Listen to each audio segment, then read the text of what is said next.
Okay. So I'll reiterate, we've got a lovely group of people joining us today to this Tuesday apprenticeship. So this is not normally the day that we have apprenticeship. Usually it's the third Wednesday of the month, but we wanted to accommodate my schedule. So thank you, Annie, Luther, and Anita. And I want to thank our guests today, who are going to be the speakers. Christina Louis Dyer from Checker, as well as Zach Moore from Checker. So maybe what we can do is we'll do a round of intros, and then I'll kind of like frame the conversation. We'll push some questions towards both Christina and Zach, and then we'll have more of an open conversation. So let's just kind of popcorn around the room. I'll start with Bektor. Just introduce yourself and then kick it over to the next person, please. Sure. Hello. My name is Bektor. I am currently a software engineer at LinkedIn.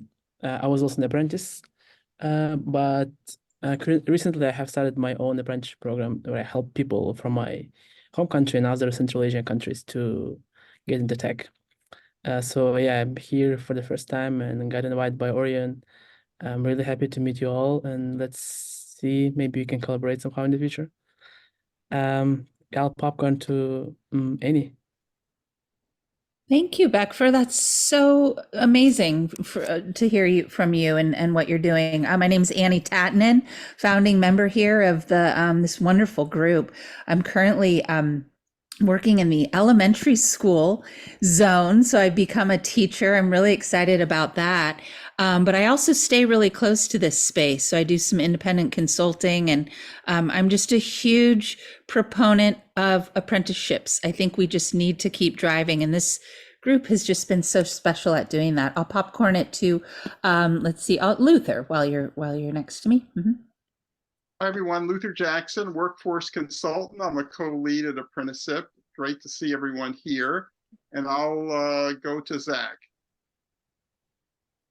Hi, everyone. I'm Zach Moore. I'm a software engineer at Checker, and I've been a member of this group for almost 5 years now. So happy to be here. And I'll pass it to Sarah. I'm Sarah Holtzclaw. I work with the Chabot Las Positas Community College District doing apprenticeship grants and special projects now. Formerly the director of apprenticeship programs there until I moved to New Mexico. So I'm hoping to bring our new director on board as soon as she's confirmed in about 3 hours.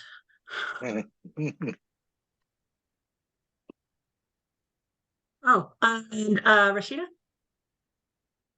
I knew Sarah was going to popcorn to me. I'm never wrong about popcorn. I'm Rashida.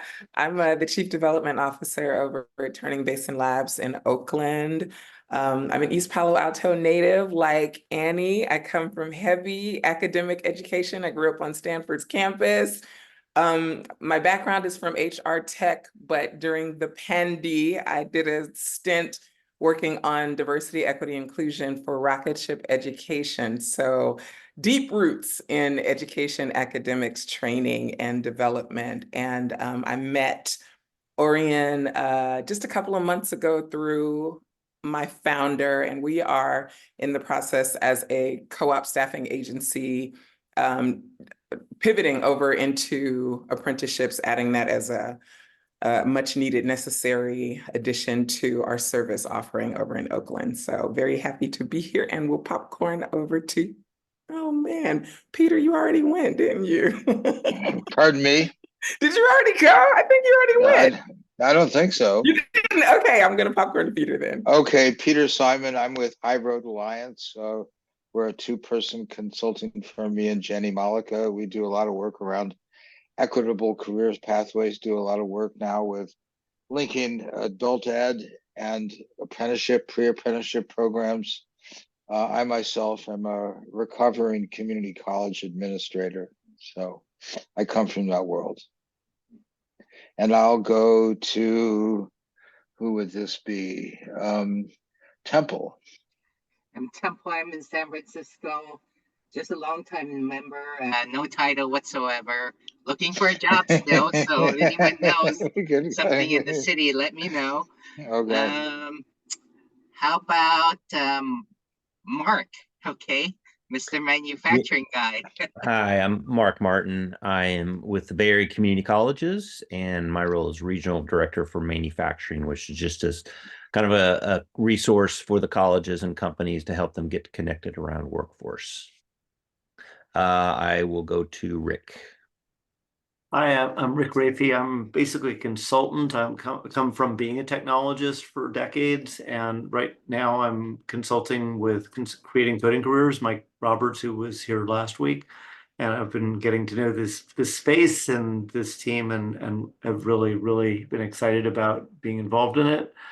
I think Christina was already introduced, so let's try. God, it's getting more hard. Has Kim talked yet? Hi, everybody. No, Kim has not talked. Thank you, Perfect. Rick. Appreciate it. I'm Kim Hudson, engagement specialist with Earn and Learn. I've actually been in and out of the apprenticeship group for a handful of years before I was with Earn and Learn. So very happy to see more familiar faces as I continue to meet more of you. So I get to do the fun part of Earn and Learn. I get to put on a lot of our events. We just came off a really awesome apprenticeship and internship fair series with Alameda County Office of Ed. So anxious to learn more, do more, be more a part of this entire space. I've got a background from the commercial construction area for the state with AGC of California, if anyone's familiar. So if anyone needs any contracting hookups, let me know. But yeah, happy to be here. Apologies for being off camera. I am apparently a masochist tonight and decided to do a Peloton ride while I listen to this meeting. Pray for me. That's like my first week with this thing and it's already dangerous. So yeah, thanks. Sorry, popcorn to Nee, I think. Thank you. Hi, my name is Nee Tran. I'm an Employment Development Coordinator with Calbright College. We're looking for apprenticeships for our students in CRM, data analysis, cybersecurity, and IT. And I will pop the floor over to Ethne. Hi, my name is Ethne Stewart. I work with Nee as part of our Calbright group for workforce and partnerships, and I'm happy to be here. Thank you.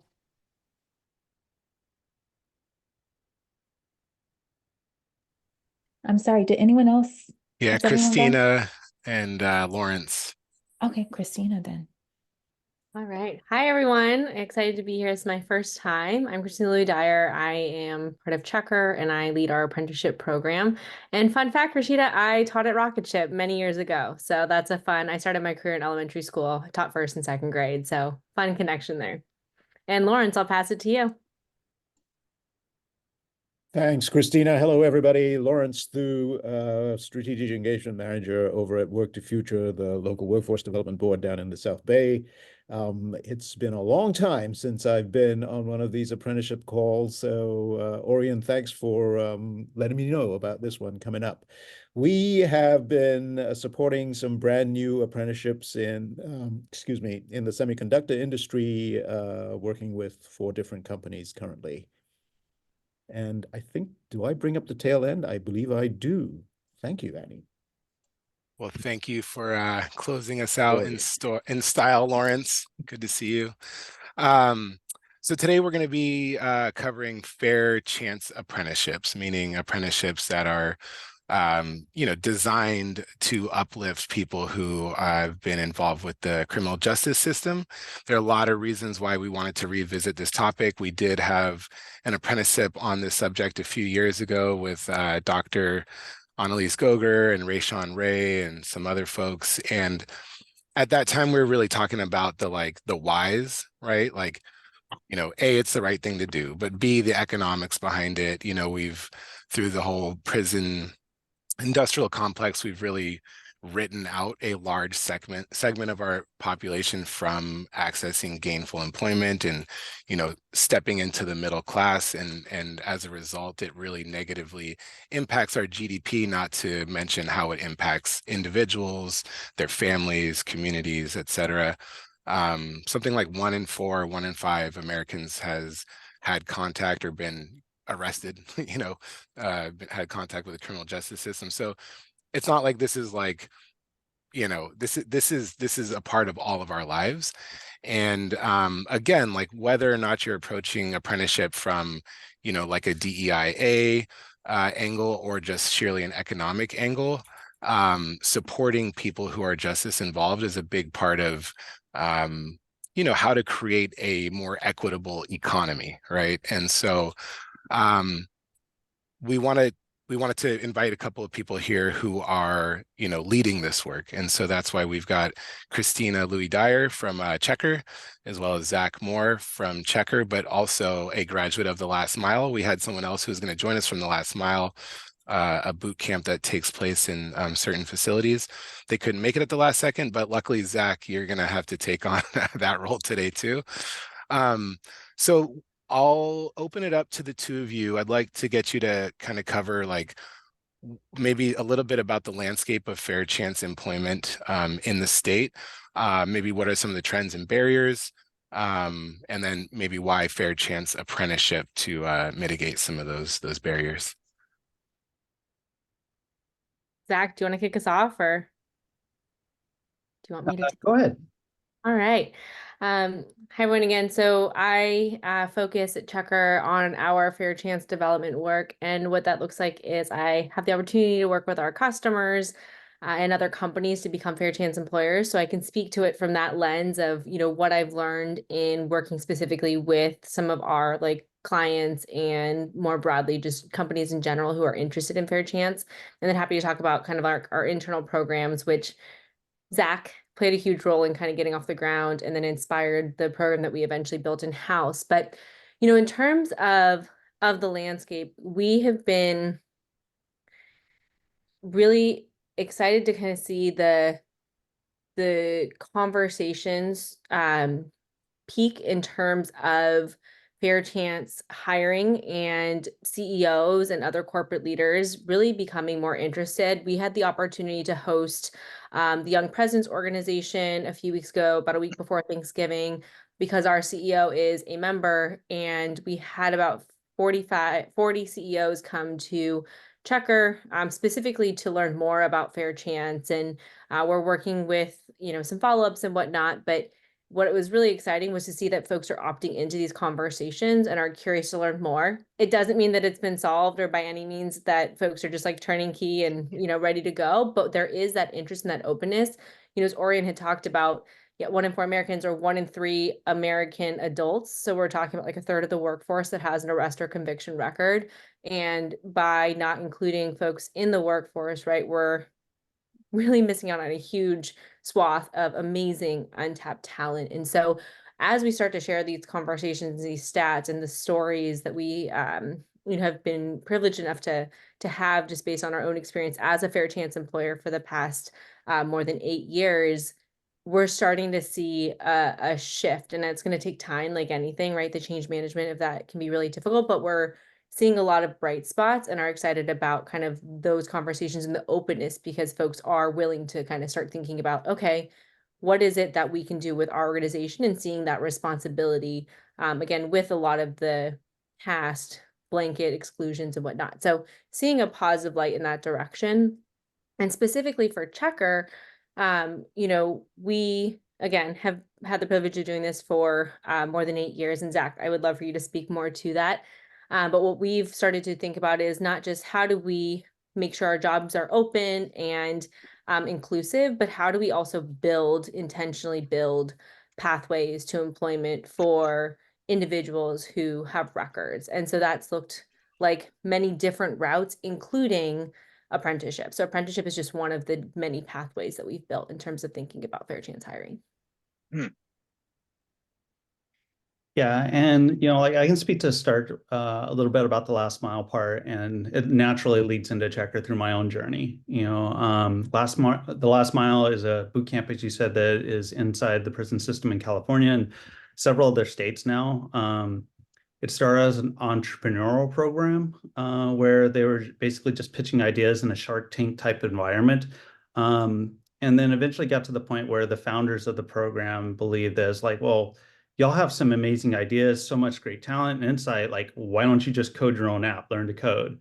And so they created an in-prison coding program based on Hack Reactor at the time. I was part of the second cohort at a facility down in Ironwood, California, rolled in 2018. And when I came home, the last mile was only working with software engineering, basically classes and stuff. Now they've actually expanded to create their own internal apprenticeship program where they hire people that are coming home from the program to be either teachers' assistants or continue to work as software engineers for the program itself. And they've also partnered with, I think, Anita's group, the BAVAC now, for audiovisual programs that they're doing now as well. So they're casting a wider net, right? Like other than just software engineering now, which is really cool. When I came home 5 years ago, there wasn't very much opportunity for apprenticeships out there. I think the next chapter was the only one for those that were justice impacted at the time. And they only had, I think, 3 people in their cohort. So for me, naturally, like I wanted to do this as a career and started interviewing at companies, and eventually I secured an internship at Checker, which at the time was already a what they call a fair chance company, meaning that they had people throughout the company in various areas that were justice impacted working for them. And again, they didn't have an apprenticeship program at the time. They just had a regular internship that I was able to secure. About 6 months into my internship / full-time employment, I ended up getting full-time afterwards. The director of engineering actually asked my manager, like, how do we get more Zachs, right? Like, how do we get more justice impacted people into engineering in general, right? Like, for some reason, the people that are interviewing that are justice impacted aren't passing the interview process.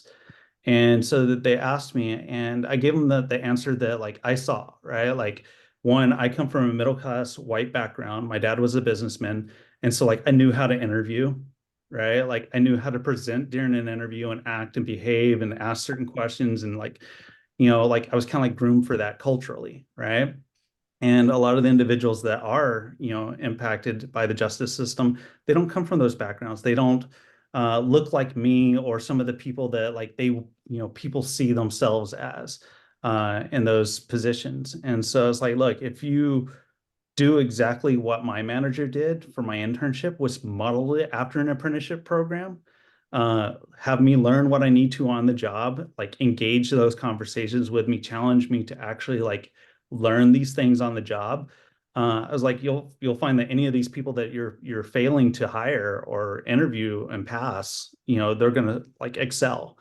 And so the Checker actually ended up partnering with Next Chapter for a couple of different cohorts, and actually like hired those apprentices on full time. I think we're at 100% for Next Chapter apprentices.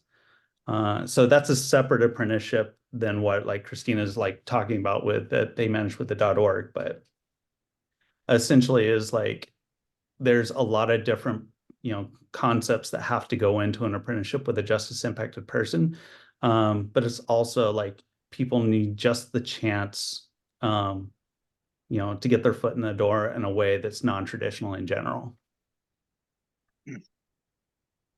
Thanks so much, you two. Yeah, I'm curious.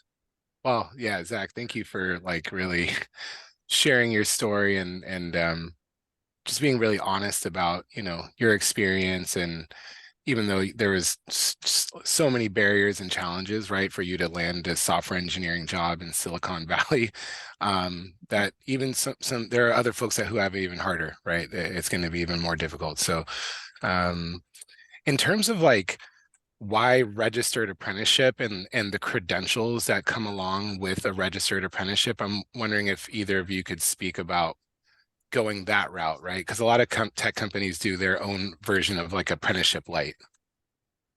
Yeah, I can speak from the Checker side. So for us, it was really important, and a lot of it came from consulting with you, Orion, and talking to others in the space of just, not only what is the strongest way to set up a program, but how do we also make sure that anyone that is going through the program, all of our apprentices, that we do right by them and that they're set up for success at Checker or beyond. And so the more I learned about the differences between having an apprenticeship program, standalone, the flexibility of kind of being able to do whatever at any point is great. And I think very techie, but at the same time, understanding, the more I understood about registered apprenticeship and the benefits both for the participant and the company, it felt like that was the best way for us to go, especially because we wanted to make sure that we had, you know, high standards, that there was rigor, that we were able to, at the end of the apprenticeship, say, here is what the individual accomplished, here are the credentials that they're bringing with them. And here, you know, we're hoping to convert, you know, most, if not all of our apprentices. We, you know, that's still not something that we know yet, but our goal is that they will be able to leave the program or finish the program with that registered apprenticeship. So that was really important for us, for the individual. And then from, you know, a funding perspective, we also want to be able to scale this. And so we know that there are a number of, you know, grants and benefits and resources when you go the registered apprenticeship route. And so while we haven't taken advantage of that yet, that's something that we're thinking about as we think about beyond this pilot year, how do we actually scale our programs? Thank you. Yeah. And, you know, and there's a lot of funding coming down for other, you know, not as well resourced employers, if that's what it's going to take for them to sign up as well to join the registered apprenticeship stuff. And I think that's compelling. You touched on something. Well, there was a question that just came up in the chat, and Rick's asking about, like, where do people get these interview skills and some of the other kind of career preparedness. And there are these wonderful organizations. One of them is Prison to Employment Connection. But there's also just a massive gap that exists. Like, we were looking at the budget that goes into, you know, housing someone, you know, in prison for a year, and say it's $100 grand, less than $1,000 of that goes to like truly rehabilitative services. So I'm just kind of wondering, like, what advice either of you have for, you know, employers, policymakers, other just stakeholders who want to see this work scale, but there just is just such a lack of investment in it. Yeah, I can speak for the, like, at least the first part, right? Like, so a lot of us that come from justice impacted background that spent a long time in prison. I was in prison from the age of 15 to 38. And, you know, like, I never had a job in my life, right? Never had a driver's license, any of those things. And literally, like, my interview skills came from preparing for my parole hearing, right? And so literally that's how I approached the job interviews. This is basically a parole hearing for a job, right? Like, and the parole board I looked as like, it's the biggest job interview of my life, right? And so to think about it like that, there are so many people that are inside the prison system that are practicing for those interviews with the parole board that, you know what, they know how to interview on certain soft skills types interviews, right? And, you know, there are volunteer organizations, like you said, Prisoner Employment Connection, that does interview skills. Checker, we do volunteer events also. Like, we, like, specifically in engineering, like, I lead some engineers into like several last mile classrooms in Southern California and Northern California to do actual, like, software engineering interviews, technical interviews, because that's another aspect of it, right? Like, yeah, you can do all the soft skills interviews in the world, but if you have a technical type job that has those types of interviews, you have to be prepared before you even come home to pass those initial interviews. Even for some apprenticeship programs, you have to have some base, like, technical knowledge to interview with.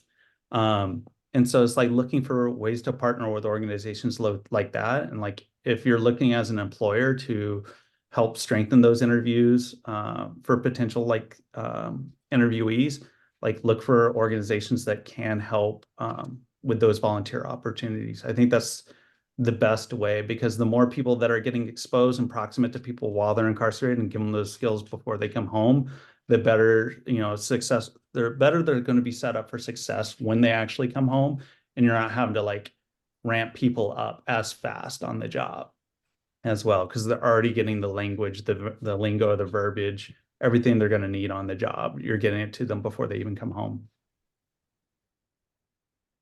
Yeah, absolutely. I think partnering with those community organizations is huge. And then on the employer side, what I focus on when I'm talking to, I guess, just internally when we were running the apprenticeship program, it was huge for me that we had a training with our managers to talk about and just reinforce what it means to do skills-based interviews and to be looking at transferable skill sets and potential and grit and ownership, right? And looking for the characteristics that we'd be looking for someone who we were excited to have joined the organization and had the aptitude to like grow and learn and develop into the roles, but not having had some of that experience.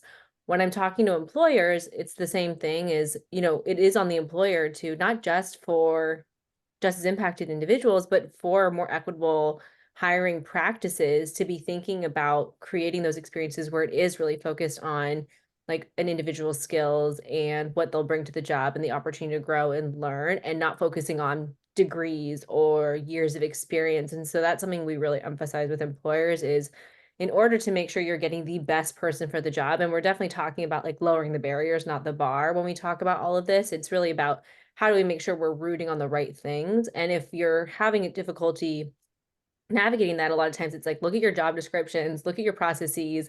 How are you training your interviewers? So all of that from an employer perspective is really important. One other thing I would add also is that like Checker does something really unique in that it's a really open area, right? Like I can feel that I can be open with my past if I want to, and others can too, or I don't have to be, and no one has to know, which is really empowering for those of us that are justice impacted. But it's also thinking about the bigger picture of, for me to like grow as an engineer even, or like any kind of employee, I have to be able to have transparency with my manager. They have to know what I don't know, how to actually help support me in my growth. And so like it really has to have that kind of environment to like have someone that is willing to advocate for you in your growth, right? Like if my manager didn't know the things that I was struggling with, like he wouldn't have been able to support me in, helping me to get to where I am today. Yeah, thank you guys. That all makes a lot of sense, and I hope, you guys can relay that to other employers. And I know that is a part of Checker's model, is that you do educate other employers around all of this. And skills-based hiring, luckily, is in vogue right now. So I think there's like, people are open to hearing you out on this stuff. Zach, I don't know how you slept the night before the biggest interview of your life. That sounds incredibly nerve-wracking, but probably did prepare you for interviewing to be a software engineer.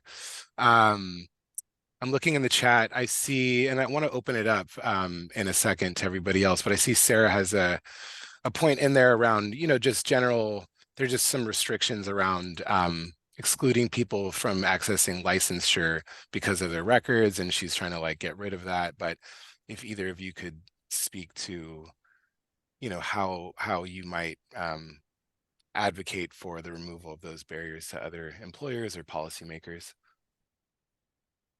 I'll go first. Like one of the things I've noticed, like even before I joined Checker, was that oftentimes it's a matter of like internal policy, right? And preference. It's not really a rule or a law a lot of times. It's just the way things have been done for 50, 60, 70 years, right? And so sometimes it takes that first person to be the person that gets hired, and it's really about like helping to change the culture in a lot of places. I mean, like look at Checker, right? Like we're a background check company, ironically, but we're also fair chance, right? And so it's like you think about that, and that like you would think the background check companies would have that kind of limitation on the type of people that they can hire. But the reality is that like our founders and our legal team was like, no, like it's not an actual barrier for what we do and how we operate. But there are like certain like fintech companies and things like that that may really have like legal issues. And in those situations, it's like maybe you don't have to like hire someone in your data team or on your engineering team, but maybe there's another job that doesn't touch as necessarily sensitive data or whatever kind of like laws are in place to protect certain things. Maybe it does make sense that they should have an opportunity in those departments even. Yeah, I love that. I think it's so important to question first. And I know that, in working with many different companies, that there are some like federal restrictions and whatnot. And so I think that's too where, and I don't think I touched on this when you asked the question, Orion, but where I think all of the importance of policy. So like when we think about the work here, it's like, yes, there's like the employer responsibility, there's making sure that there's access to like upskilling and reskilling for individuals who are looking to enter into the workforce. And then there's a really real policy angle, because a lot of these are existing for a long time. But when we really look at the data we have now, we can start to question some of that. And I know that is a much larger beast, but I think in addition to everything that Zach just said, and making sure that folks are making these restrictions based on the actual EEOC guidelines and are, you know, that's another opportunity too, is looking at that and saying, hey, this is actually fall into, you know, looking at the nature time nature test and looking at green factors, or is this just something, as Zach said, that was put in place at one point and hasn't been revisited? We've actually come across that recently with a large corporate client that we're working with, where when I asked, okay, so how did you come up with this adjudication matrix? There were many different rabbit holes they went down to only find out that like someone had put this into place 20 years ago and just no one had questioned it. And so I don't know if that's the case here or not, but I would say that is one very real experience. And then also, again, the policy angle, which we do at Checker, we definitely try to, we have a policy team too that tries to kind of push forth on some of that. Wonderful. I've never heard of an adjudication matrix. I got to look that up, but I can kind of picture it. Happy to share more if you ever want to talk more. It's basically, how do you look at a background check and determine if someone is able to like join your organization based on all of the different factors? But yes, it's a fun word to say. It's a big one. Can imagine that a lot of them have not been revisited in decades, right? Sarah, it looks like you came off mute. Yeah, Christina, did you just say that you have a policy arm to be able to try to advocate for certain things? So, for instance, we have a couple programs, and it's in healthcare in particular. It seems to be the licensing seems to be, and of course, then see things at the port and that kind of thing. There's also, but for instance, we have an apprenticeship in dispensing opticianry, right? They're fitting glasses and contacts for people. And that license board years ago likely put restrictions that said, you know, anybody with a record can't be licensed. And so, and that just seems, that's just stupid to me. And I have said in multiple, you know, and the board, for example, is looking at changing some of their policies and procedures. So now is the time to go to the opticianing board and advocate against the fact that they've got this restriction. Because it's holding, I think there's a ton of opportunity, and actually one of the state prisons has a optician program in it, but those people can't, they get experience inside and then can't work outside once they with that same experience, and it's just stupid. So now's the time to grab a hold of that. I'm trying to advocate it with our program sponsor, but if you've got a policy arm, I would grab a hold of that one. Yeah, and we tend to work on kind of like overarching, but I definitely, and Zach put this in here well, healthcare is a beast. So as soon as you said healthcare, I think both of us are like, oh yes. Yeah, but this in particular, dispensing optician and the opticianry board, they're looking at their policies right now. It might be something we can move the needle on. Feel free to reach out. Jennifer is our head of policy here, and I don't know exactly what they're working on right now. It's been a minute since I've checked in with her, but it's always good to flag opportunities and see if there's ways we can like lean in. Yeah. Yeah, just think, just a couple of years ago is whenever they passed the law in California that allows people that were justice impacted to like start to become firefighters, right? Even though the whole time they were incarcerated, they were fighting our wildfires here in California. Same thing here. Right. And still when they came home, they couldn't become a firefighter. So it's like they just now have started changing a lot of the laws for things like that. And it literally takes people to advocate, right? Like it literally takes someone to say, like, why are they able to do it inside but not here? What's the difference? Yeah, why do you trust them on the inside, but you don't trust them on the outside? And I know people that are like, it's not just San Quentin, but other individuals where, you know, they're working as hospice workers, right, while incarcerated with people that are dying. And it's like they're learning this care and this job, right? And they have this temperament to be able to work in that type of environment. And, you know, there's a need for that out here too. But again, you know, like legal barriers and policy barriers and stuff is preventing people from being able to do that kind of work.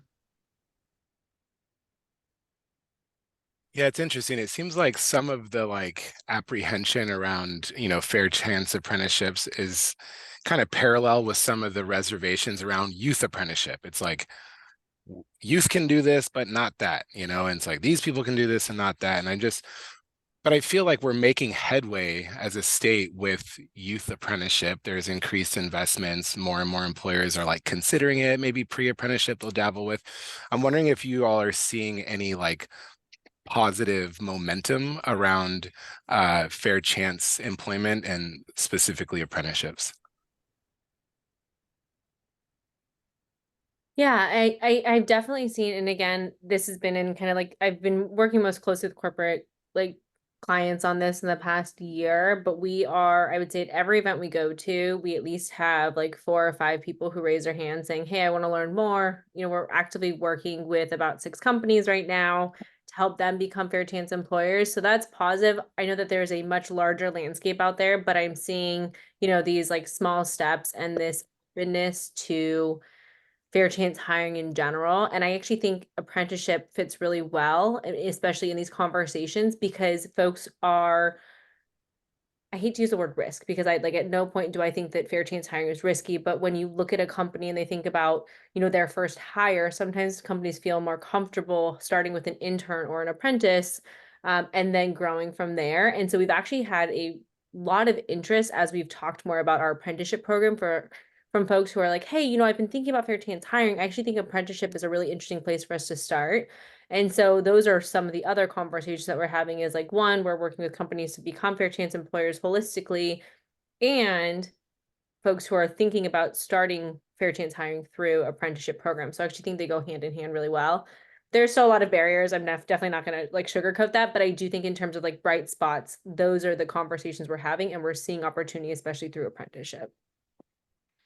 Yeah, and then, you know, like for the last several years, you know, there have been other companies that like asynchronously to what Checker have kind of like tried to do their own secret apprenticeships that haven't gone so well because they're trying to look for a magic bullet, right? Like to just, this is a one size fit all type thing for like hiring justice impacted individuals. But like just like reentry, like this huge thing about reentry, right? With people coming home, it's, you know, not a one size fits all type thing, right? Like some people need a little bit more support in an apprenticeship program. Sorry, my dog.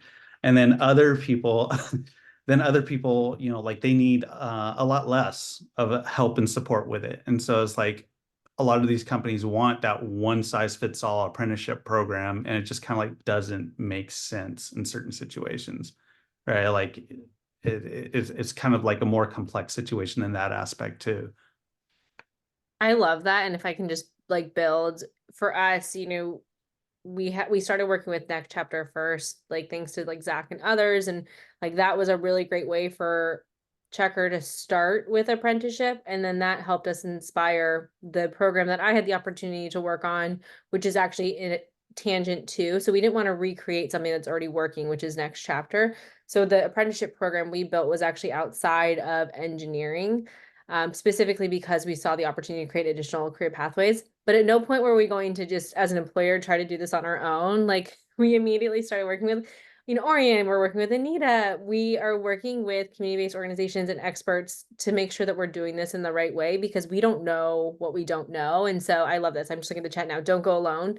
Like this is like so important to do this like in conjunction with like community partners and other organizations. Like I actually don't know that a corporate partner would be, or a corporation would be super successful trying to just like build something, because there's so many factors that they're likely not considering or that we just don't know. And so yes, don't go at it alone.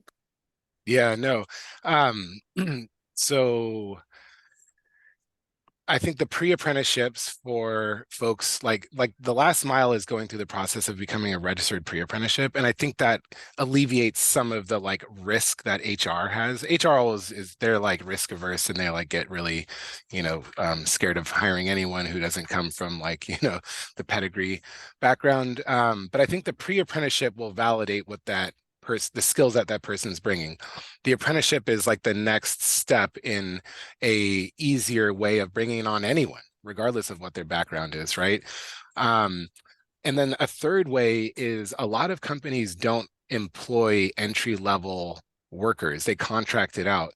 And so the conversation that we've been having with Rashida and everyone over at Turning Basin Labs is trying to make that employer of record service available to companies who want to participate in apprenticeship, but they don't have the hiring mechanism to do it.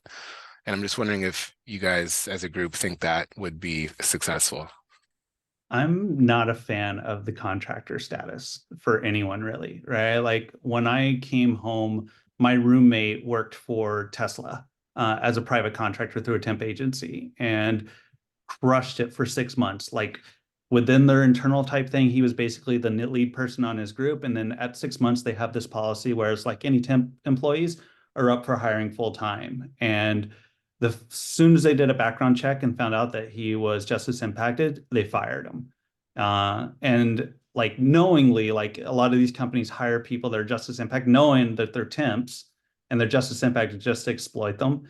And the moment it comes time to actually like hire them on full time, they choose not to because, oh, well, you have a record, but for 6 months, you kind of like, they know, right? This person has no work experience for 10, 15, 20 years. They know they're justice impacted, but they're not trying to hire them for their own internal reasons. So like, that's the reason I'm not a fan of those types of programs, because like, you're not really an employee, so they can kind of treat you however they want in the long run.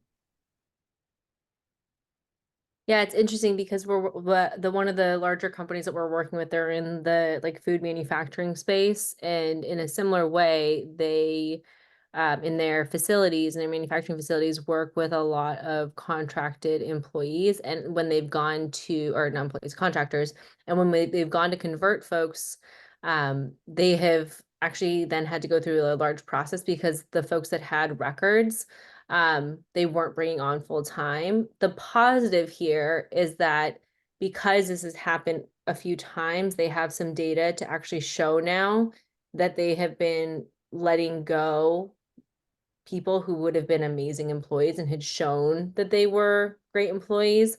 And so they're actually re-looking at it now. And as we're working with them, we're like revisiting their policies and using that data. But all of the folks that now haven't been able to convert, like, have the same stories that Zach is just sharing. And so I think if there are ways for us to, bring some of the data together of what we've seen to be the norm in the past, and can use this to like change it, great. But I think like the experiences that we've heard for folks with records is that it's temporary employment and they have no, like, a lot of times don't have a hope of like converting to full time unless the employer is intentionally, right, bringing folks in as contractors to do like a preliminary test and then open to bringing on folks with records. But there has to be really strong alignment between the employer and the employer of record, just to make sure that there's consistency in what they're evaluating for in terms of background checks. I love your idea though, Orion. I think that's a good idea for an app right there, right? Like take people that are passed over from those companies that already have the experience to do that and just put them like on a message board or a job board, like, hey, Tesla said no, but like, hey, I can work for Honda or something. Yeah, and no, this is super good feedback, because the idea would be that Turning Basin Labs really starts to focus and prioritize on recruiting justice-involved folks to work tech apprenticeships, right? And we're still in exploration of all of this stuff, but if there's kind of two ways I'm looking at it. One of them is like, maybe one model is, no, these people aren't for hire down the line. Like Turning Basin Labs works as like a cooperative, so like that is their company, right? They might work on a project for you at Honda or Tesla or whatever, but their company is Turning Basin Labs. And then the other version could be, we only partner with this host employer if there is some intentionality around interviewing this person seriously for a full-time job down the line. But we're still like kind of exploring all this. Rashid, I don't know if you have any initial reactions. I do a lot, so I won't take up all the time that's left. But Kim said so. Everybody said something.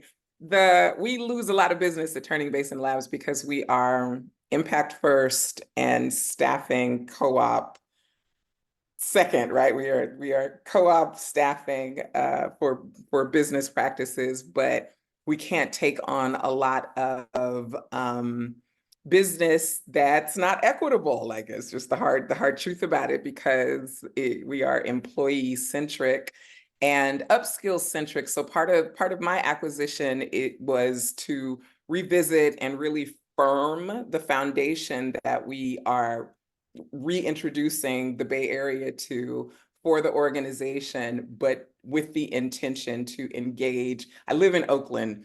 I'm tired of sneaking up on my car because I don't know if my windows are going to still be there when I get back. Like, that is a cry from the community, and we are in the position to you know, be part of the solution makers for that. And so we've got to really, you know, our value proposition has to be such, but then we also need to upskill employees and make sure that they are not app oriented, that they are actually getting the support that they need to train and develop. And so this is all so wonderful. Thank you.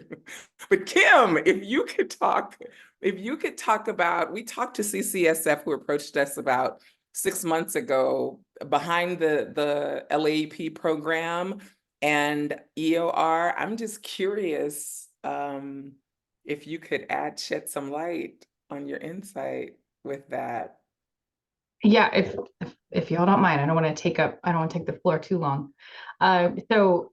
We're helping to facilitate a community of practice for 26 to 28 community colleges in the Greater Bay. And since day one of the LAPE funding, the Learning Aligned Employment Program funding that came down from the California Student Aid Commission, it's specifically designed to help supplement wages for underrepresented and underserved students who are going to school at least half-time and in good academic standing, which what that definition to that college is what that means. However, there are a myriad of issues underneath that. One of the biggest is employer of record. And because the supplemental wages depend on who's the employer of record. So for instance, if the campus is the employer of record, 100% of those wages can come out of LAPE funding. If it's a for-profit, only 50%. And if it's a nonprofit, 90% of the wages are covered. So depending on who the employer of record is dependent upon how much compensation they get. I said that all very fast, but what's going on now is having those conversations with employers on top of, oh, and by the way, work comp isn't covered by these funds, and oh, by the way, benefits are covered by these funds, and oh, by the way, campuses, only 5% of these funds can go to administrative services.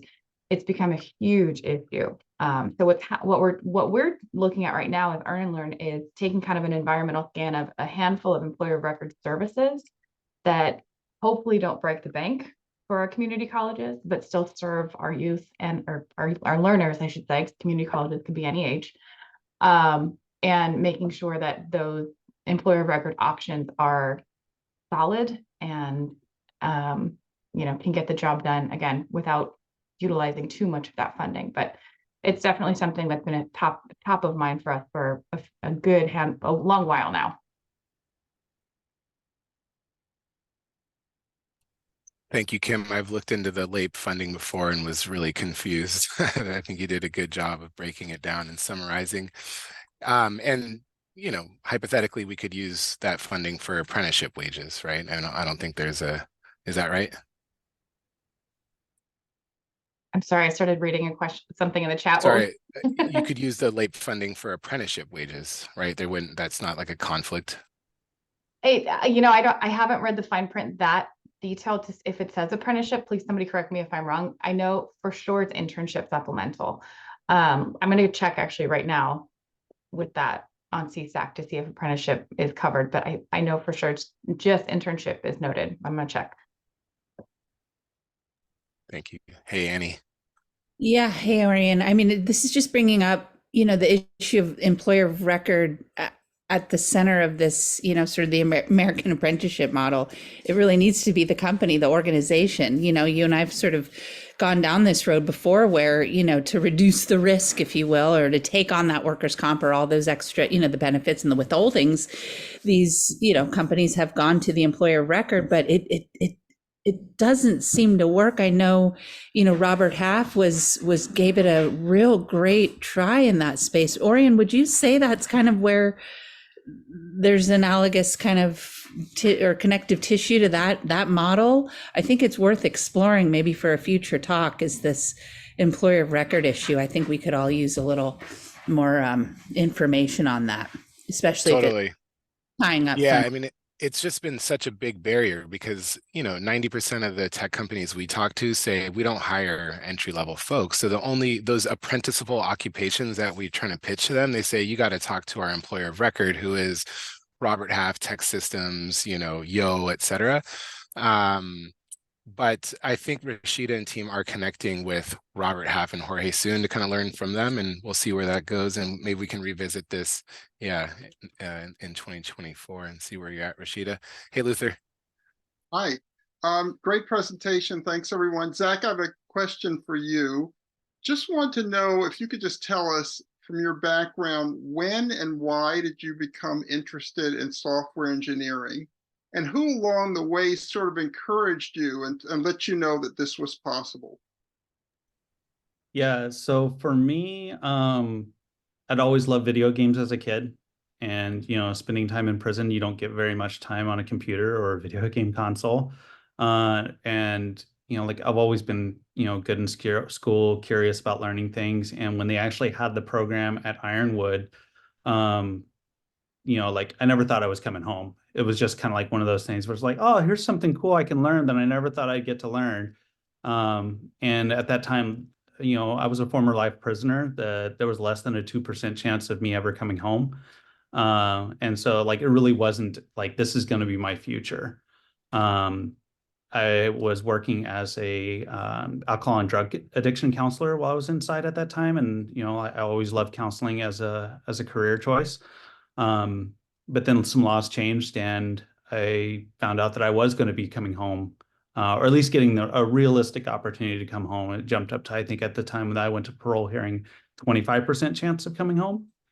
And I looked at it as like, you know, like it's sad, but an alcohol and drug counselor only makes $20,000 to $40,000 salary in the state for doing the amazing work that they do. And I knew that as a 38, 40-year-old individual coming home, there was no way I was going to be able to live on that and start over my life. And so it kind of made sense. It's like, hey, if I can get into software engineering and actually secure a position, I'll not just, you know, be able to set myself up for success, but also be able to be in a better position to help those that are coming behind me as well, that we're trying to do this. Thank you. Yeah, I saw Zach. We both participated in Prison to Employment Connection a month ago. So we were at San Quentin together, and Zach saw some of your old buddies there, and I think it was just so powerful to see you, you know, speaking to them on that stage from this new vantage point that you have, and I think it really instilled a lot of confidence in them. And so thank you.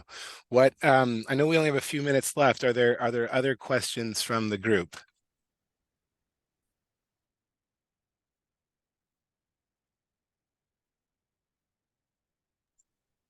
I have a comment.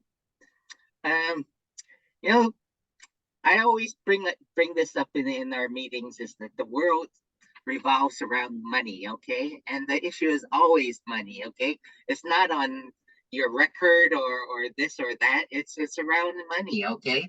And the thing is how the key question, that whether it's an internship, apprenticeship, or someone who has a background, it's always about money, okay?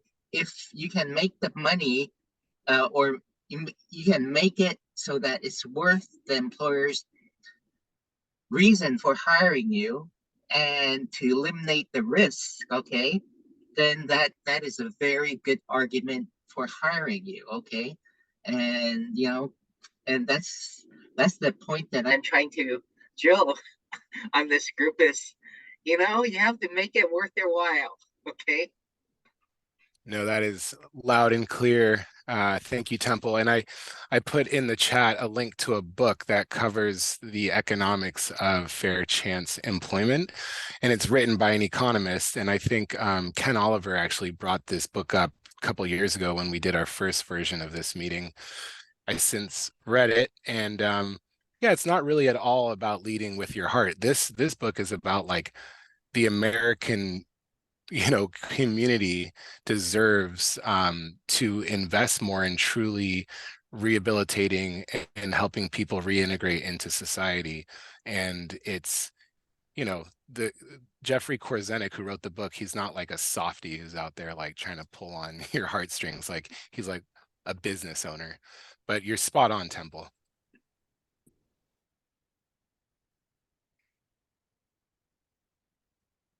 Hey, Orion, I just want to thank you so much for bringing this to the group. I know you're busy as representing us in the public sector, and as well as, you know, dad and of young kids. It's a lot. And you know, not only do you just like exude enthusiasm for apprenticeship, you actually make things happen, including this conversation and many. So kudos to you. Thank you, my friend. I mean, you know, we've been doing this for a long time together, and I hope we don't stop. So got a lot of ground to cover. Yeah, thank you, Orion and Zach and Christina. Fabulous. Thank you, Zach, for being such a longtime friend of Apprenticeship. Really appreciate it. I wanted to talk a little about coming attractions, which is, so next month in January, we'll be back to our normal fourth Wednesday date. And we have a great program. It's really a discussion and kind of getting into the inside of a trend-setting apprenticeship program involving the transit industry. This is it's truly a national leading program at in Santa Clara County with the Valley Transit Authority, and we're going to have folks from the bus company, VTA, the union, and Mission College. Those are the three key partners.